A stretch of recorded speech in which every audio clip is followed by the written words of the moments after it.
on stage, Mathew, Lyons!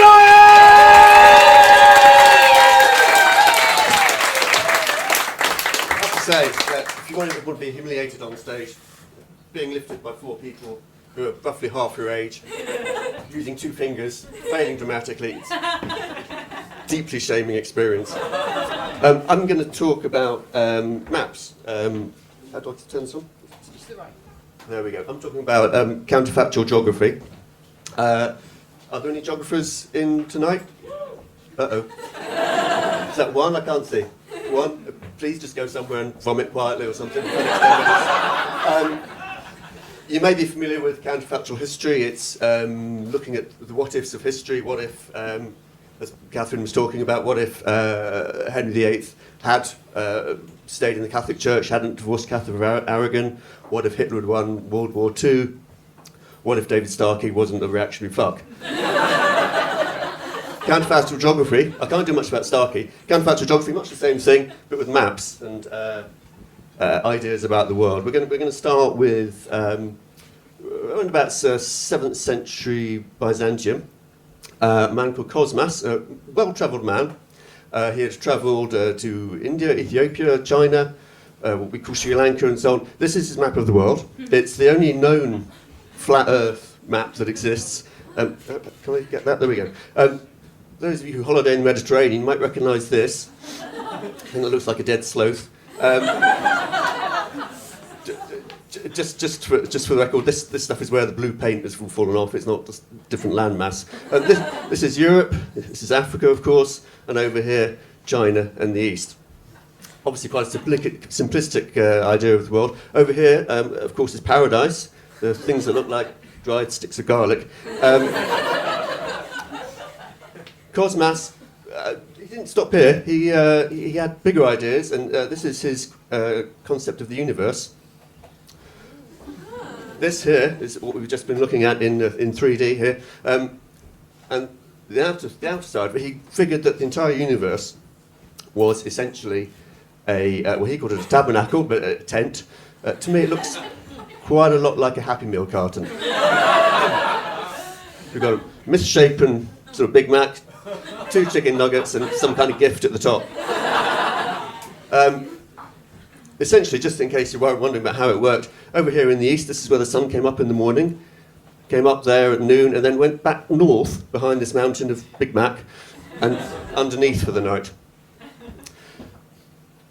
Now, it takes a long time. Well, one of the things about this, actually, if it's a tent, conceptually quite an interesting concept for a universe.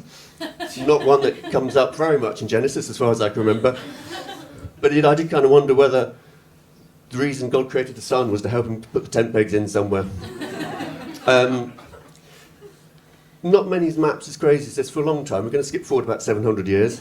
If I were a better comedian, you'd have like a segue gag there, but I don't. This is Christopher Columbus's concept of the world. Just in case anyone has any doubt. He didn't think it was round, as people often say. He thought it was round, well, like a round ball, but it's part of which is a prominence like a woman's nipple. And this is, I think, from a Victorian book showing what that might look like in the real world. As you can see, it's in the west, so if you just stroke that there, it's kind of make everyone in Mexico City a bit happy. And this is the man himself. As you can see, very large hands, very small head. I don't know how he got the big hands, we'll have to think about that. He's, of course, famous for discovering America. 10,000 years after everyone else, but that's neither here nor there. This is what he discovered. Actually, he didn't really discover America, he discovered Cuba, as you may know, which I think is, as an explorer of the world, an act of genius to discover this, and not to discover any of this.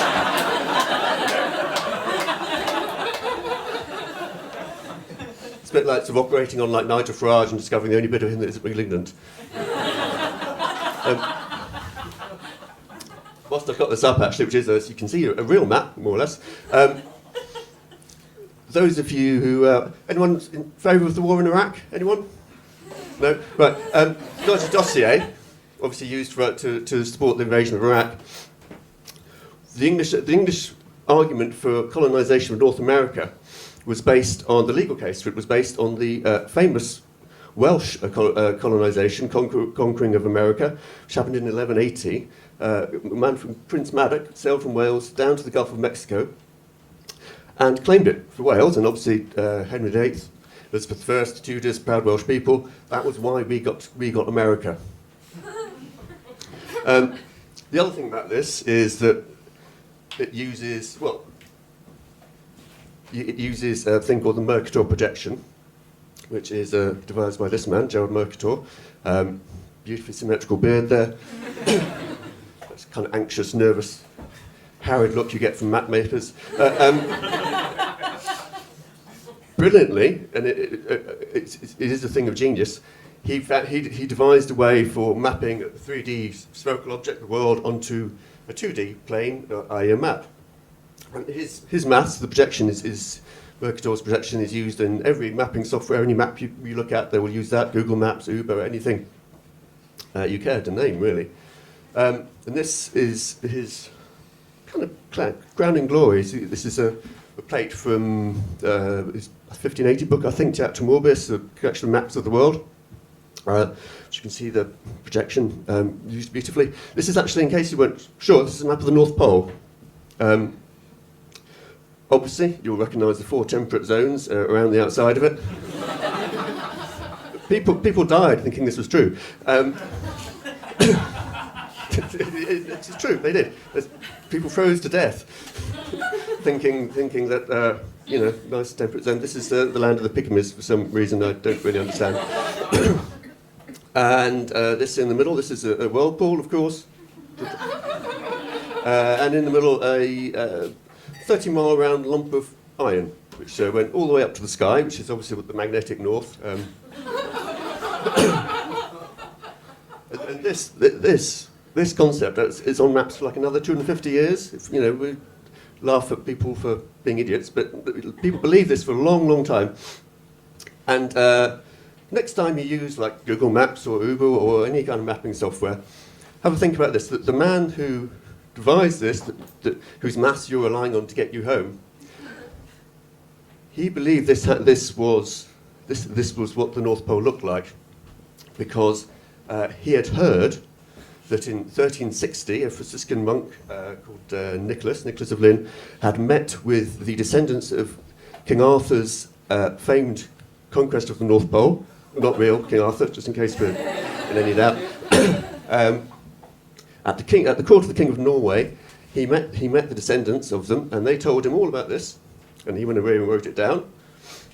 And Mercator came across it and thought, well, I haven't heard anything else. And here it is. So this man, upon whom we all rely, deeply flawed scientist. So think about that next time you are on your journey home. Thanks very much.